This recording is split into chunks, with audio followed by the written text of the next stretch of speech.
তো guys finally আমরাও চলে গিয়েছিলাম মহীশূরের রাস্তায় দশরা উপলক্ষে লাইটিং দেখতে। এই সময় পুরো মহীশূর এলাকা এমন ভাবে সাজানো থাকে যে মানুষ মুগ্ধ হয়ে দেখে। আমাদেরও লাইটিং দেখার খুব ইচ্ছা ছিল, তাই বাড়ি মালিক আমাদেরকে নিয়ে গিয়েছিলেন। লাইটিং দেখার আগে বাড়ি মালিক আমাদের জন্য কিছু খাবার অর্ডার করে দিয়েছিলেন। গাড়িতে বসেই খাবার খেতে খেতে আমরা মজা করতে করতে ধীরে ধীরে মহীশূরে পৌঁছালাম। কিন্তু পথে এত বড় ট্রাফিক জ্যাম পড়লো যে লাইটিং দেখার সুযোগই মিলছিল না। এক সময় মনে হচ্ছিল আর পার হওয়ার সম্ভবই হবে না, শরীরও কিছুটা ক্লান্ত হয়ে যাচ্ছিল। অবশেষে যখন আমরা মহীশূরে পৌঁছালাম তখন প্রায় 9:30 মতো বাজে। শহর জুড়ে অসংখ্য লাইট, রাস্তাঘাট, গাছপালা, দোকান সবকিছুতে আলোয় মোড়ানো।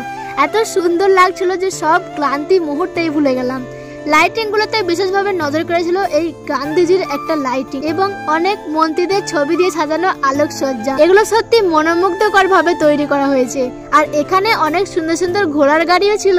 তবে একটা আফসোস আমাদের রয়েই গেল, রাজবাড়ির লাইটিংটা আমাদের আর দেখা হলো না। আমরা পৌঁছানোর আগেই রাজবাড়ির সব লাইট অফ হয়ে গেছিল।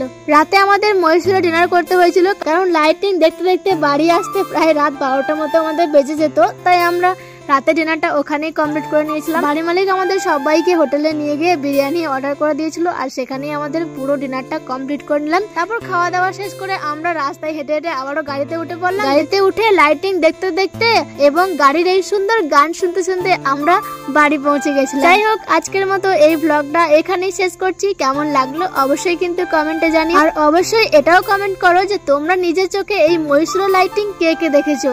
চলো টাটা বাই বাই, দেখা হচ্ছে পরের ভিডিওতে।